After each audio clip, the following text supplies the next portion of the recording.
மகளிர் உலகக்கோப்பை கிரிக்கெட்டில் வெஸ்ட் இண்டீஸை 155 ரன்கள் வித்தியாசத்தில் வீழ்த்தி இந்தியா இமாலய வெற்றி. ஸ்மிருதி மந்தனா, ஹர்மன்பிரீத் கவுர் சதம் விளாசி அசத்தல்.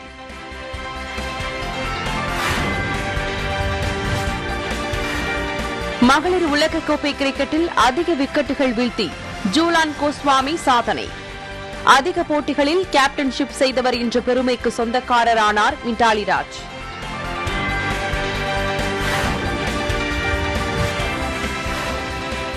கச்சத்தீவு புனித அந்தோணியார் ஆலய திருவிழா சிறப்பு திருப்பலியுடன் நிறைவு.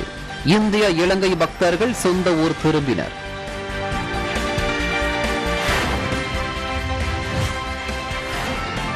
பருத்தி விலை குவிண்டாலுக்கு 4500 ரூபாய் வரை உயர்வு. மேலும் உயர வாய்ப்புள்ளதால் பருத்தி சாகுபடி செய்துள்ள விவசாயிகள் மகிழ்ச்சி.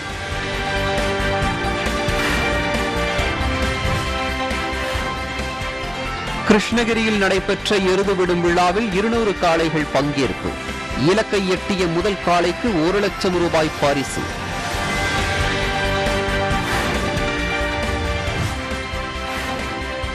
கன்னியாகுமரி பட்டணம் கால்வாயில் கொட்டப்படும் கழிவுகள் தண்ணீர் மாசடைவதாக பொதுமக்கள் குற்றச்சாட்டு.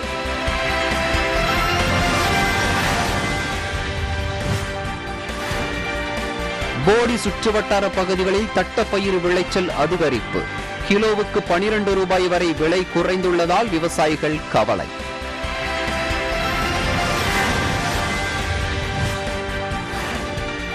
ராணிப்பேட்டை வட்டார போக்குவரத்து அலுவலகத்தில் இடைத்தரகர்கள் தலையீடு இருப்பதாக புகார். லாரி உரிமையாளர்களின் குற்றச்சாட்டு நியாயமற்றது என அதிகாரிகள் விளக்கம்.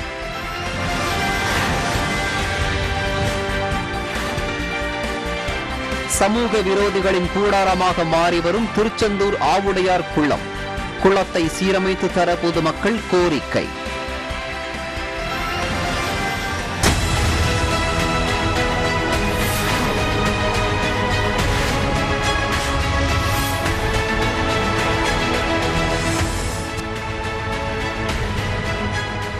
தொழிலாளர் வருங்கால வைப்பு நிதி மீதான வட்டி 8.50% 8.10% குறைக்கப்பட்டுள்ளது.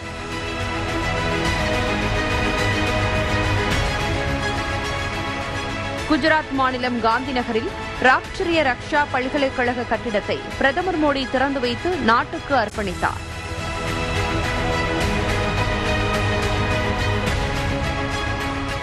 டெல்லி குடிசை பகுதியில் ஏற்பட்ட பயங்கர தீ விபத்தில் 7 பேர் உயிரிழந்த நிலையில் அவர்களின் குடும்பத்தினருக்கு பிரதமர் மோடி இரங்கல் தெரிவித்துள்ளார்.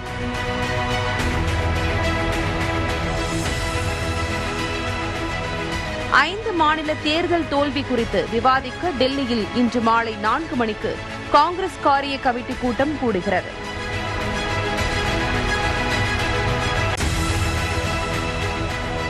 பஞ்சாப் மாநிலத்தில் ஆட்சி அமைக்க ஆம் ஆத்மியின் முதலமைச்சர் வேட்பாளர் பகவந்த் மான் உரிமை கோரினார்.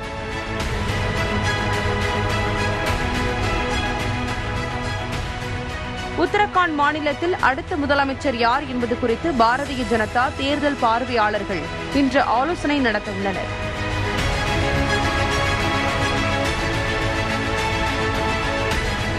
இலங்கையில் ஒரே நாளில் பெட்ரோல் விலை லிட்டருக்கு 77 ரூபாய் உயர்ந்து 1 லிட்டர் 254 ரூபாய்க்கு விற்பனை செய்யப்படுகிறது.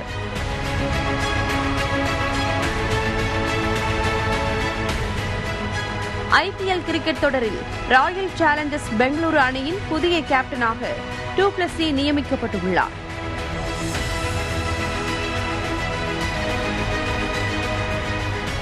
தென்கொரியாவில் ஒரே நாளில் 3,84,000 பேருக்கு கொரோனா உறுதி செய்யப்பட்டுள்ளது.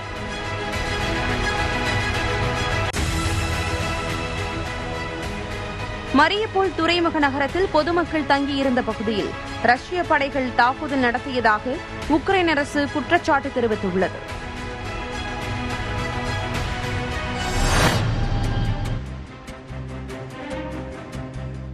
மகளிர் உலகக்கோப்பை கிரிக்கெட் தொடரில் இந்திய அணி மேற்கிந்திய தீவுகள் அணியை 155 ரன்கள் வித்தியாசத்தில் வீழ்த்தியது. நியூசிலாந்தின் ஹாமில்டன் நகரில் நடைபெற்ற போட்டியில் டாஸ் வென்ற இந்திய அணி பேட்டிங்கை தேர்வு செய்தது. தொடக்க ஆட்டக்காரர்களாக களம் இறங்கிய யாஷிகா பாட்டியாவும் ஸ்மிருதி மந்தனாவும் தொடக்க முதலே அதிரடியாக விளையாடினர். யாஷிகா பாட்டியா 21 பந்துகளில் 31 ரன்கள் சேர்த்து ஆட்டம் இழக்க, அதன் பின்னர் வந்த கேப்டன் மித்தாலியும் தீப்தி சர்மாவும் அடுத்தடுத்து விக்கெட்டுகளை இழந்து பெவிலியன் திரும்பினர். அதன் பின்னர் களமிறங்கிய ஹர்மன்பிரீத் கவுர் மந்தனாவுடன் இணைந்து ரன்களை குவித்தார். இந்த இணை 5வது விக்கெட்டிற்கு 184 ரன்களை சேர்த்தது. ஸ்மிருதி மந்தனா 123 ரன்களையும் ஹர்மன்பிரீத் கவுர் 109 ரன்களையும் எடுத்து ஆட்டமிழந்தனர். 50 ஓவர்கள் முடிவில் இந்திய மகளிர் அணி 8 விக்கெட் இழப்பிற்கு 317 ரன்களை எடுத்தது. வெற்றி பெற 318 ரன்கள் என்ற இமாலய இலக்குடன் களமிறங்கிய மேற்கிந்திய தீவுகள் அணி 162 ரன்களுக்கு அனைத்து விக்கெட்டுகளையும் இழந்து தோல்வியடைந்தது. இந்த போட்டியில் ஒரு விக்கெட்டை வீழ்த்திய ஜூலன் கோஸ்வாமி உலகக்கோப்பை போட்டிகளில் அதிக விக்கெட்டுகளை வீழ்த்திய வீராங்கனை என்ற பெருமையை பெற்றார். உலகக்கோப்பை போட்டிகளில் 40 விக்கெட்டுகளை எடுத்ததன் மூலம் ஆஸ்திரேலியாவின் லின் ஃபுஸ்டனின் சாதனையை அவர் முறியடித்தார். அதிக போட்டிகளில் கேப்டன்ஷிப் செய்தவர் என்ற சாதனையை மித்தாலி ராஜ் படைத்துள்ளார்.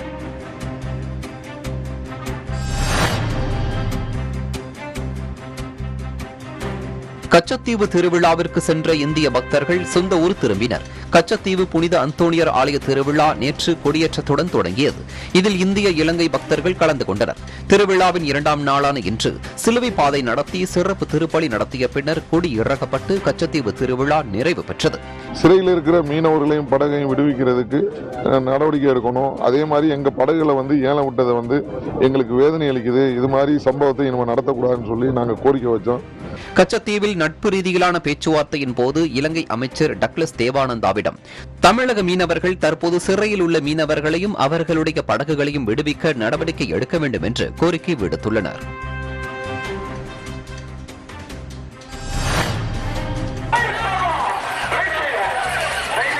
கிருஷ்ணகிரியில் கந்திக்குப்பம் கிராமத்தில் 12ஆம் ஆண்டு எருதுவிடும் விழா வெகு சிறப்பாக நடைபெற்றது. இதில் வேலூர், திருப்பத்தூர், வாணியம்பாடி, கிருஷ்ணகிரி, ராயக்கோட்டை மற்றும் ஆந்திர மாநிலம் குப்பம், கர்நாடக மாநிலம் பங்காருப்பேட்டை போன்ற இடங்களில் இருந்து 200க்கும் மேற்பட்ட காளைகள் பங்கேற்றன. வாடிவாசலிலிருந்து ஒவ்வொரு காளையாக 2 சுற்றுகளாக ஓடவிடப்பட்டது. குறிப்பிட்ட நொடியில் 125 மீட்டர் தூரம் கடந்து இலக்கை எட்டும் காளை தேர்வு செய்யப்பட்டு முதல் பரிசாக ரூபாய் 1,00,000, 2வது பரிசாக 75,000 ரூபாயும், 3ஆம் பரிசாக 65,000 ரூபாயும் வழங்கப்பட்டது.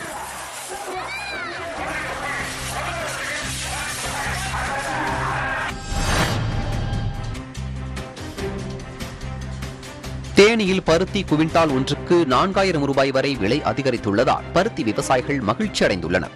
தேனி மற்றும் அதன் சுற்றுவட்டார பகுதிகளான குள்ளப்புரம், ரங்கநாதபுரம், வெங்கடாசலாபுரம், கோவிந்தநகரம், கண்டமனூர், குப்பிநாயக்கன்பட்டி ஆகிய இடங்களில் சுமார் 500க்கும் மேற்பட்ட ஏக்கரில் பருத்தி சாகுபடி செய்யப்பட்டுள்ளது. உள்நாட்டின் தேவை அதிகரித்துள்ளதால் பருத்தி விலை உயர தொடங்கியுள்ளது. ஒரு குவிண்டால் பருத்தி 4,000 முதல் 4,500 ரூபாய் வரை விலை போன நிலையில் தற்போது 9,500 ரூபாய் வரை விலையேற்றம் கண்டுள்ளது. இதனால் பருத்தி விவசாயத்தில் ஈடுபட்ட விவசாயிகள் மிகவும் மகிழ்ச்சி அடைந்துள்ளனர்.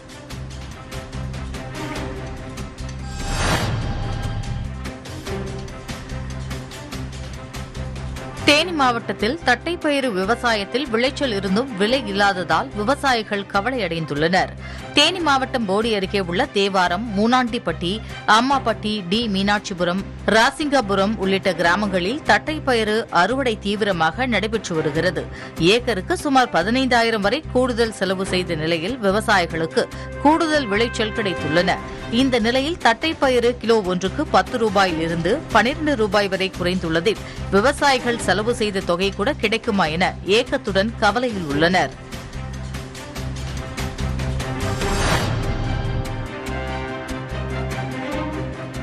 ராணிப்பேட்டை மாவட்டம் ராணிப்பேட்டை மற்றும் அரக்கோணத்தில் செயல்பட்டு வரும் வட்டார போக்குவரத்து அலுவலகங்களில் புதிய வாகனங்களுக்கு புதிய எண் பதிவு செய்தல் மற்றும் பழைய வாகனங்களுக்கு பெயர் மாற்றம், வாகன சான்று அளித்தல், ஓட்டுநர் உரிமம் உள்ளிட்டவற்றுக்கு இடைத்தரகர்களுக்கு அதிகாரிகள் முக்கியத்துவம் தருவதாக ராணிப்பேட்டை லாரி உரிமையாளர் சங்கத்தினர் குற்றம் சாட்டியுள்ளனர்.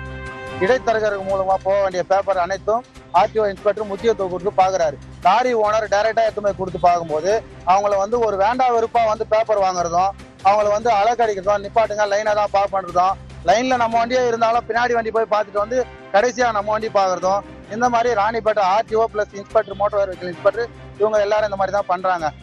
இதுகுறித்து ராணிப்பேட்டை மாவட்ட வட்டார போக்குவரத்து அலுவலரிடம் கேட்டதற்கு குற்றச்சாட்டு வைக்கப்படும் லாரி உரிமையாளர்களின் பிரச்சினை நியாயமற்றது என்றும் சான்றுகள் முறையாக சமர்ப்பிக்கப்படாததால் காலதாமதம் ஏற்பட்டதை ஏற்க முடியாமல் அதிகாரிகள் மீது சங்கத்தினர் குற்றம் சாட்டுவதாக விளக்கமளித்துள்ளார்.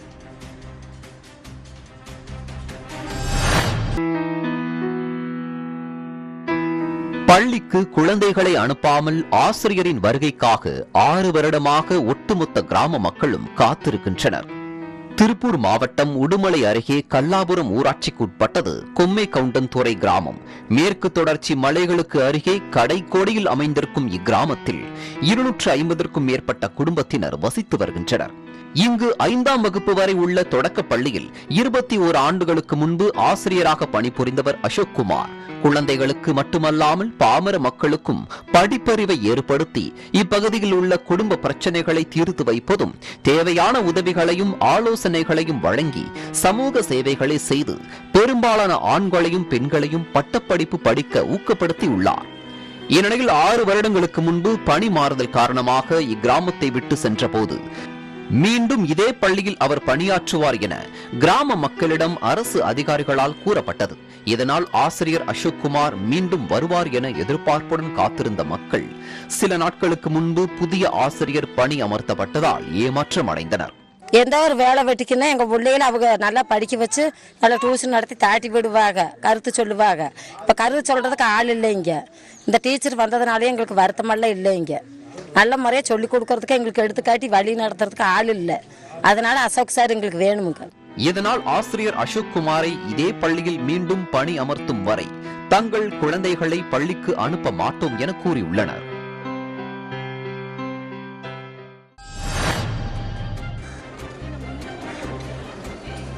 விருதுநகரில் உள்ள தனியார் பள்ளி ஒன்றில் ஆக்டிவ் அம்பாசிடர் என்ற நிகழ்ச்சி நடைபெற்றது.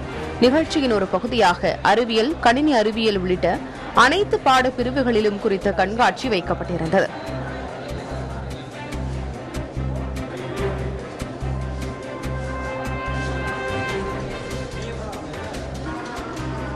நிகழ்ச்சியில் பாராளுமன்றம் செயல்பாடு குறித்து மாணவர்கள் மாதிரி பாராளுமன்றம் நடத்தி காட்டியது அனைவரின் வரவேற்பையும் பெற்றது.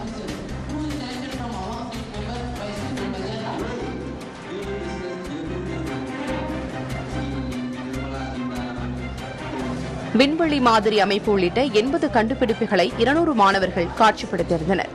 கண்காட்சியை ஏராளமான பெற்றோர்கள் கண்டுகளித்தனர்.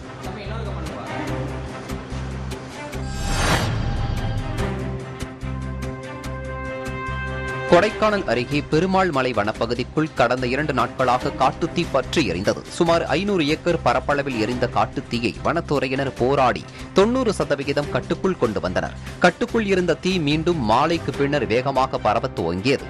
வனத்துறையினர் தீயை கட்டுப்படுத்த முடியாமல் திணறினர். ஏற்கனவே 500 ஏக்கருக்கு மேல் எரிந்து வனப்பகுதிகள் கருகிய நிலையில் மேலும் தீ அதிகரிக்கும் என அஞ்சப்படுகிறது. தீயை கட்டுப்படுத்த கூடுதல் பணியாளர்களை வரவழைத்தும் மச்சூர், வடகரை பாறை கிராம மக்களின் உதவியுடன் தீயை கட்டுப்படுத்த வனத்துறையினர் முயற்சி மேற்கொண்டனர்.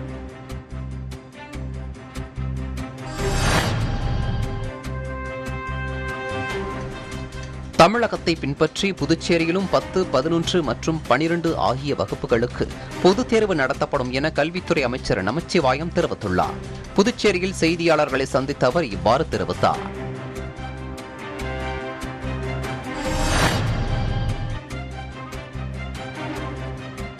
அரூரில் வனத்துறை சார்பாக ஆதி திராவிடர் மற்றும் பழங்குடியின விவசாயிகளுக்கு நர்சரி உருவாக்கி விற்பனை செய்வது குறித்து பயிற்சி அளிக்கப்பட்டது. 2 நாட்கள் நடைபெற்ற இந்த பயிற்சி கூட்டத்தை வனத்துறை, வேளாண்மைத்துறை, தோட்டக்கலைத்துறை, தாட்கோ உள்ளிட்ட துறைகள் இணைந்து நடத்தின. இதில் விவசாயிகளுக்கு வழங்கப்படுகின்ற சலுகைகள் குறித்து அந்தந்த துறைகளின் சார்பில் அதிகாரிகள் எடுத்துரைத்தனர். தொடர்ந்து வனப்பகுதிகளில் வேளாண் காடுகள் உருவாக்குதல், அதிலிருந்து வனத்துறையினருக்கு விவசாயிகள் உள்ளிட்ட பல்வேறு துறையினருக்கு நாற்றுகள் விற்பனை செய்வது குறித்த வழிமுறைகள் பயிற்சியில் விளக்கப்பட்டது. பல்வேறு வகையான காய்கறிகள், பழங்கள், கீரைகள் உள்ளிட்ட நாற்றுகளை வைத்து பராமரிக்க அதிகாரிகள் விவசாயிகளுக்கு அறிவுறுத்தினர்.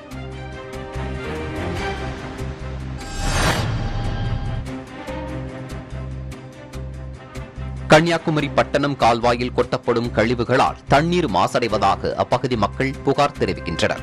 குமரி மாவட்டம் பேச்சிப்பாறை அணையில் இருந்து பாசனத்திற்கு நிலத்தடி தண்ணீர் கொண்டு செல்ல உருவாக்கப்பட்டது பட்டணம் கால்வாய். இந்த கால்வாய் கடந்து செல்லும் குலசேகரம் பகுதியில் தண்ணீரில் கழிவுகள் கொட்டப்படுவதாக அப்பகுதி மக்கள் குற்றம் சாட்டுகின்றனர். அவங்க தான் இப்படிப்பட்ட வேலையை செய்கிறது. அப்படி என்னன்னா சிலர் வீட்டுக்குள்ள இருக்கிறத சாக்கு முட்டையில கட்டி அப்படியே கொண்டு இந்த பிளாஸ்டிக் கவர்மெண்ட் என்னைக்கு இந்த பிளாஸ்டிக்கை தடை பண்ணுதோ அன்னைக்கு இந்த குடி தண்ணீர் கிளியர் ஆகும். பல்லாயிரக்கணக்கான மக்கள் குளிப்பதற்கும் குடிப்பதற்கும் கால்வாய் தண்ணீரை பயன்படுத்தி வரும் நிலையில் கால்வாயில் இறைச்சி கழிவுகள், வீடுகளில் இருந்து தூக்கி வீசப்படும் கழிவுகள், வர்த்தக நிறுவனங்களில் இருந்து வெளியேற்றப்படும் கழிவுகள் கலக்கப்படுவதாகவும் கழிவுகளை கால்வாயில் தூக்கி வீசும் நபர்கள் மீது நடவடிக்கை எடுக்க வேண்டும் என கோரிக்கை விடுத்துள்ளனர்.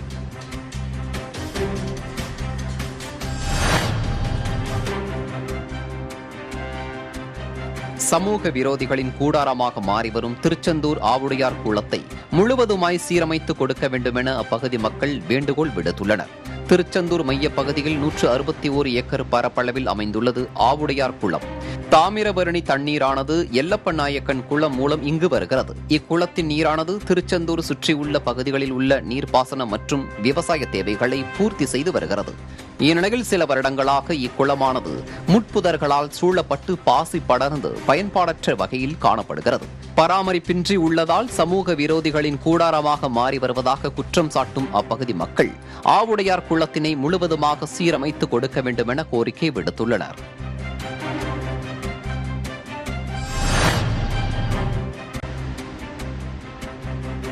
கன்னியாகுமரி மாத்தூர் தொட்டிப்பாலத்தின் அழகை ரசிக்க ஏராளமான சுற்றுலா பயணிகள் வந்த வண்ணம் உள்ளனர்.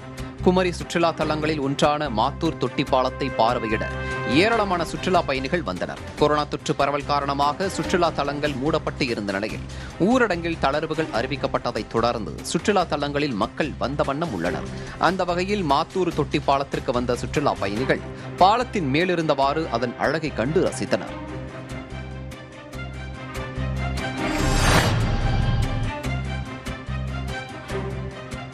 மதுரை மாவட்டம் உசிலம்பட்டி பகுதியில் கடந்த 40-50 ஆண்டுகளுக்கு முன்பாக பிஸ்கட் மிட்டாய் தொழிற்சாலைகள் அதிகம் இருந்துள்ளது. 2ஆம் உலகப் போரின் போது இந்திய ராணுவ வீரர்களுக்கு உசிலம்பட்டி பகுதியிலிருந்து பிஸ்கட், ரஸ்க் உள்ளிட்டவை கொண்டு செல்லப்பட்டது. இந்த தொழிற்சாலைகளில் பணியாற்றும் தொழிலாளர்களும் விவசாயிகளும் தங்களது பணிகளை துவங்கவும் முடிக்கும் நேரங்களை கவனத்தில் கொண்டு நாளொன்றுக்கு 5 முறை சங்கொலி ஒலிக்கப்பட்டு வந்தது. நாளடைவில் தொழிற்சாலைகள் மூடப்பட்டதால் சங்கு ஒலிக்க வைக்க முடியாமல் காட்சி பொருளாகவே இருந்து வந்தது. இந்நிலையில் 15 ஆண்டுகளாக இயங்காமல் இருந்த சங்கை சரி செய்து மீண்டும் ஒலிக்க வைக்கும் முயற்சிகள் நகராட்சி நிர்வாகத்தினர் ஈடுபட்டுள்ளனர்.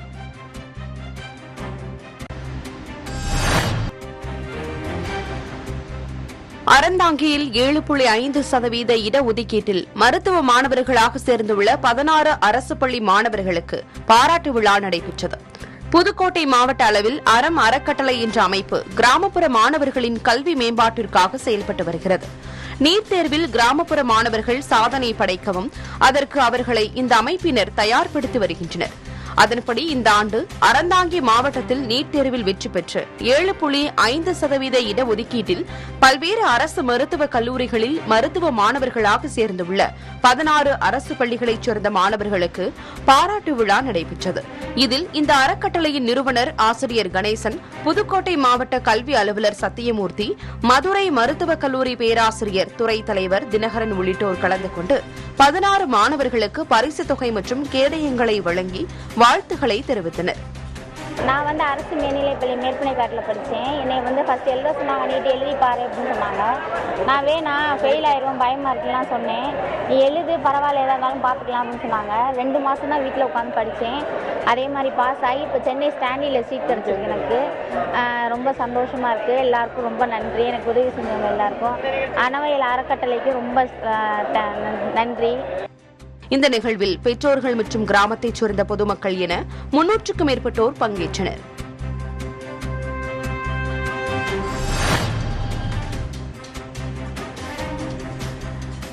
திருச்சியில் அரிய வகை பறவைகள் பச்சை கிளிகளை வனத்துறையினர் பறிமுதல் செய்தனர்.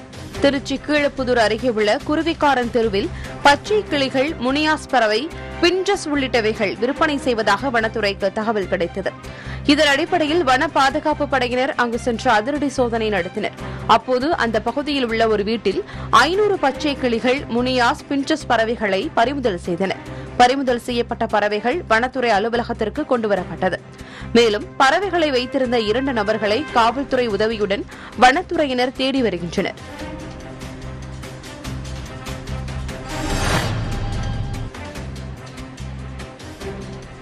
திருச்சியில் எஸ்ஆர்எம் கல்விக் குழுமம் சார்பில் சர்வதேச மகளிர் தின விழா கொண்டாடப்பட்டது. திருச்சி மாவட்டம் சமயபுரம் இருங்கலூர் பகுதியில் எஸ்ஆர்எம் கல்விக் குழுமம் சார்பில் மருத்துவக் கல்லூரி மற்றும் ஆராய்ச்சி மைய வளாகத்தில் சர்வதேச மகளிர் தினத்தை முன்னிட்டு அக்னி சிறகே என்ற தலைப்பில் மகளிர் தின விழா நடைபெற்றது. இதில் சிறப்பு விருந்தினராக திரைப்பட நடிகை ரோஹிணி கலந்து கொண்டார். விழாவில் பல்வேறு போட்டிகளில் வெற்றி பெற்ற கல்லூரி மாணவிகளுக்கு நடிகை ரோஹிணி பரிசுகளை வழங்கினார். பின்னர் பாரம்பரிய கலை நிகழ்ச்சிகள் நடைபெற்றன.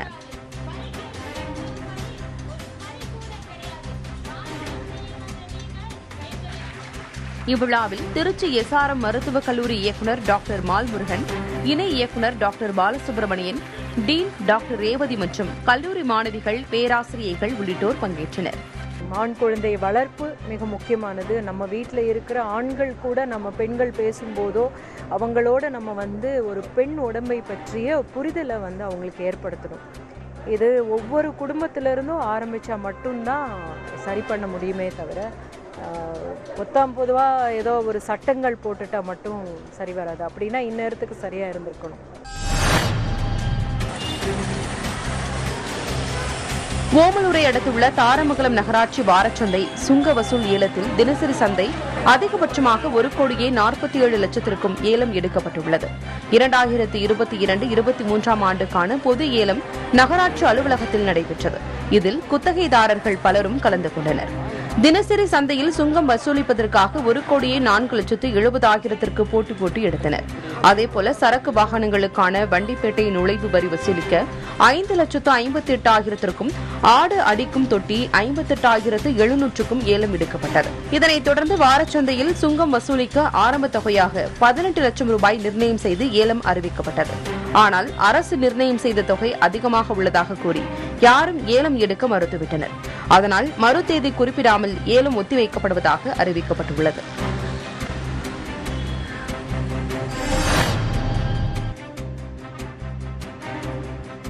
திருவெண்ணைநல்லூர் அருகே குறுவட்ட வருவாய் ஆய்வாளர் அலுவலகத்துக்கு சரியாக வராததால் சான்றிதழ்கள் வாங்க கடும் சிரமம் ஏற்பட்டுள்ளதாக கிராம மக்கள் குற்றம் சாட்டுகின்றனர். விழுப்புரம் மாவட்டம் திருவெண்ணைநல்லூர் அருகே உள்ள சித்தலிங்கமடம் கிராமத்தில் உள்ள குறுவட்ட வருவாய் ஆய்வாளர் அலுவலகம் 30க்கும் மேற்பட்ட கிராமங்களுக்கு உட்பட்டது. இங்கு பணியில் உள்ள வருவாய் ஆய்வாளர் கடந்த 6 மாதங்களுக்கு மேலாக சரியாக அலுவலகத்துக்கு வருவதில்லை என அப்பகுதி மக்கள் குற்றம் சாட்டுகின்றனர். இதனால் சாதி சான்றிதழ்கள், பிறப்பு சான்றிதழ்கள் உள்ளிட்டவைகள் சரியான நேரத்துக்கு பெற முடியாமல் அவதிப்படுவதாக வேதனை தெரிவிக்கின்றனர்.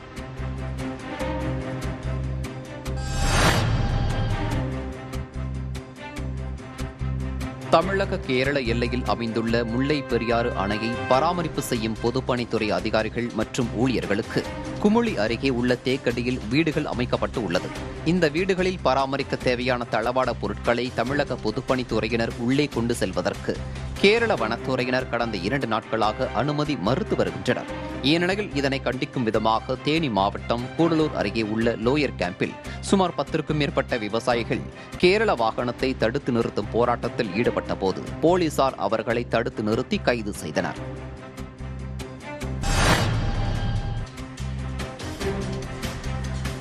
பழனி அருகே தேக்கந்தோட்டம் வன சோதனை சாவடியில் வனத்துறையினர் வாகன தணிக்கையில் ஈடுபட்டனர். அப்போது இருசக்கர வாகனத்தில் வந்த 2 பேரை சோதனை செய்தனர். அதில் அவர்களிடம் சுமார் 1 அடி நீள யானை தந்தம் இருந்தது தெரியவந்தது. விசாரணையில் அவர்கள் யானை தந்தத்தை விற்க பழனிக்கு கொண்டு சென்றது தெரியவந்தது. அதைத் தொடர்ந்து 2 பேரையும் வனத்துறையினர் கைது செய்து யானை தந்தத்தை பறிமுதல் செய்தனர். மேலும் யானை தந்தத்தை வாங்குவதற்கு வந்த 3 பேரை பழனி பேருந்து நிலையத்தில் வனத்துறையினர் பிடித்தனர். பின்னர் இதுகுறித்து வனத்துறையினர் வழக்கு பதிவு செய்து 5 பேரையும் கைது செய்து விசாரித்து வருகின்றனர்.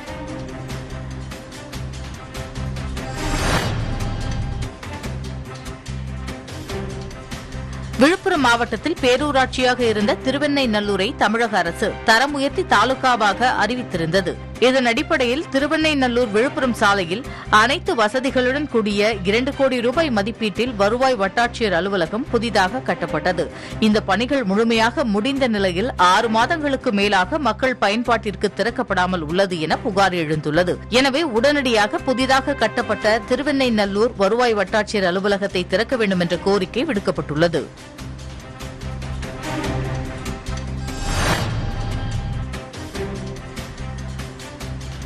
நெல்லை மாவட்டம் காவல் கிணறு மகேந்திரகிரி ISRO அருகிலுள்ள 4 வழிச்சாலையில் உள்ள ஓடையில் உணவக கழிவுநீரை கொட்டிய டிராக்டர் பறிமுதல் செய்யப்பட்டது. பனகுடியிலிருந்து காவல் கிணறு செல்லும் சாலையில் உள்ள ஒரு உணவகத்திலிருந்து கழிவுநீரை டிராக்டரில் ஏற்றி அவற்றை நள்ளிரவில் ஓடையில் திறந்துவிட்டுக் கொண்டிருந்தனர். இதனை ரோந்து பணியில் இருந்த தேசிய நெடுஞ்சாலைத்துறை அதிகாரிகள் காவல்துறைக்கு தகவல் கொடுத்துள்ளனர். அங்கு சென்ற காவல்துறையினர் டிராக்டரை பறிமுதல் செய்து ஓட்டுநர் இருவரிடமும் போலீசார் விசாரணை மேற்கொண்டு வருகின்றனர்.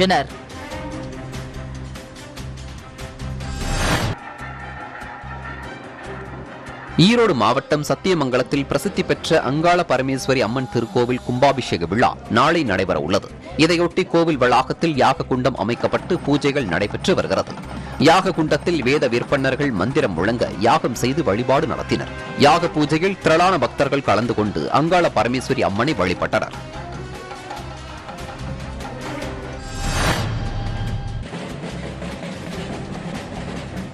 அம்பத்தூர் அருகே போதை பழக்கத்தை கைவிட வலியுறுத்தி நடைபெற்ற விழிப்புணர்வில் 500க்கும் மேற்பட்ட பள்ளி மாணவர்கள் கலந்து கொண்டனர்.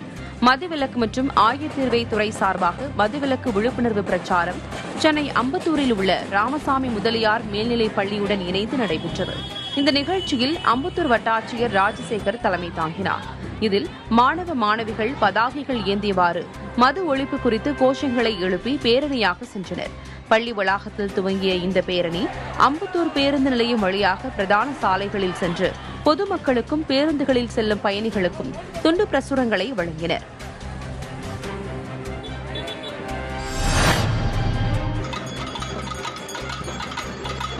கிருஷ்ணகிரி அருகே உள்ள பெத்ததாளப்பள்ளி மலை அடிவாரத்தில் பழமை வாய்ந்த ஸ்ரீமண்டு மாரியம்மன் கோவிலில் திருவிழா வெகு விமர்சையாக நடைபெற்றது. 16 கிராம மக்கள் இணைந்து நடத்திய இத்திருவிழாவில் அம்மனுக்கு பால்குடம் எடுக்கும் நிகழ்ச்சி நடைபெற்றது. இதில் அந்தந்த கிராமங்களைச் சேர்ந்த கோவில் தெய்வங்களுடன் அம்மன் பால்குடம் ஊர்வலம் நடைபெற்றது. ஊர்வலத்தின் போது பக்தர்கள் தங்களது நேர்த்திக் கடனை நிறைவேற்றும் வகையில் அம்மன் வேடம் அணிந்தும் முதுகில் அலகு குத்தியும் தலையில் கரகம் எடுத்தும் கலந்து கொண்டனர்.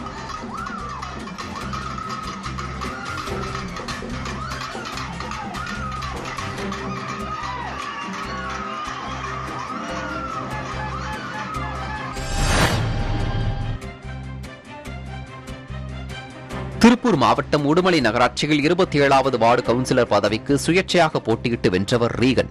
அவர் தமது வார்டில் சிதிலமடைந்து இருந்த பாலத்தை சொந்த செலவில் சீரமைத்து பாலம் அமைத்துக் கொடுத்துள்ளார். இதனை அப்பகுதி மக்கள் வெகுவாக பாராட்டியுள்ளனர்.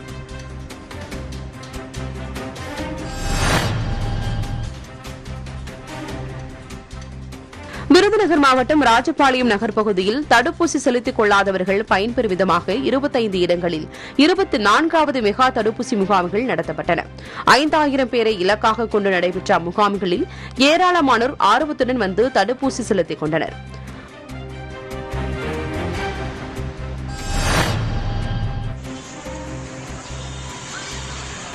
மதுரை வடக்கு ஆவணி மூலவீதி பகுதியைச் சேர்ந்தவர் விமலநாதன்.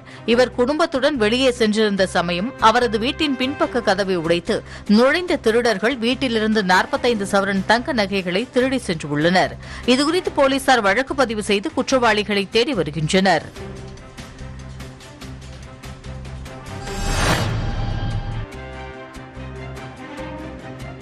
சேலம் மாவட்டம் ஓமலூர் தாலுகாவில் பல வருடங்களாக வயது முதிர்வால் உயிரிழந்துள்ளவர்களின் வாரிசுகள் பயன்பெறும் வகையில் இறப்பு சான்றிதழ் வழங்கும் சிறப்பு முகாம் நடத்தப்பட்டது. இந்த முகாமில் மனு செய்தவர்களின் ஆதார் அட்டை உள்ளிட்ட ஆவணங்களை ஆய்வு செய்தும் விசாரணைகள் நடத்தியும் இறப்பு சான்றிதழ் வழங்கப்பட்டன.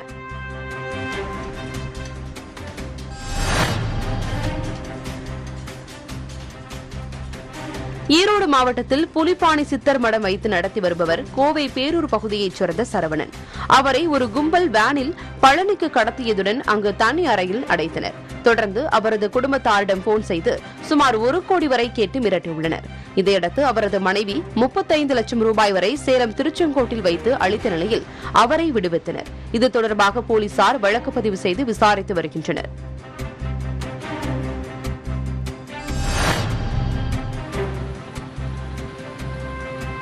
விருதுநகர் மாவட்டம் ராஜபாளையத்தில் நுகர்வோர் மைய ஆர்வலர்களுக்கான பயிற்சி நடத்தப்பட்டது.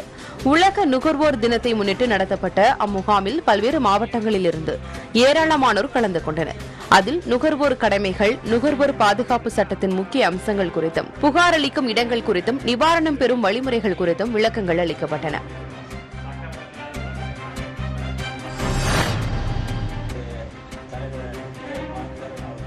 திருவாரூர் மாவட்டம் முத்துப்பேட்டையில் தமிழக நுகர்பொருள் வாணிப கழக கிடங்கு இயங்கி வருகிறது. அங்கு நுகர்பொருள் வாணிப சுமை தூக்கும் தொழிலாளர்கள் ஆர்ப்பாட்டத்தில் ஈடுபட்டனர். ஆர்ப்பாட்டத்தில் தங்களுக்கு கிடங்குக்கான சாலையில் விரிவாக்கம், அடையாள அட்டை கோருதல், மின் விளக்கு வசதி, தண்ணீர் வசதி உள்ளிட்ட கோரிக்கைகளை வலியுறுத்தி நுகர்பொருள் வாணிப சுமை தூக்கும் தொழிலாளர்கள் ஆர்ப்பாட்டத்தில் ஈடுபட்டனர்.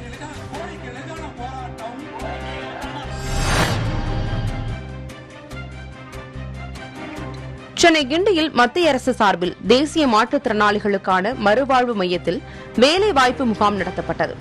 17க்கும் மேற்பட்ட நிறுவனங்கள் கலந்து கொண்ட அம்முகாமில் 10ஆம் வகுப்பு முதல் பட்டப்படிப்பு வரை முடித்த 100 மாற்றுத்திறனாளிகளுக்கு பணிகள் வழங்கப்பட்டன.